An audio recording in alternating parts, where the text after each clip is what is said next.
नमस्कार मित्रगणो। हम भगेल सुमित भारद्वाज आय हम अहाँ सबके एगो प्रवचन कह के लेल आयल छी। अहाँ सब जे हमर प्रवचन सुना एलहुँ हाँ, ओना तऽ प्रवचन सुनऽ के लेल भीड़ लागले रहै छथि, लेकिन अहाँ सब एली तऽ हम आभार व्यक्त करै छी। आब हम अपन प्रवचन शुरू करऽ जा रहल छी। गे माँ गे, चल ना, हम कहले तो राइट में नहीं रहा लागे, हम नहीं सुनबो, हम जाई छी। इनका दर्शक गंध से देखा दियो।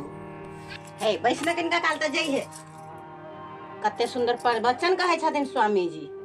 तो तू बैस, हम जाई छी। हे बैसना। गे हम नहीं सुनबो, हम बोर होई छी।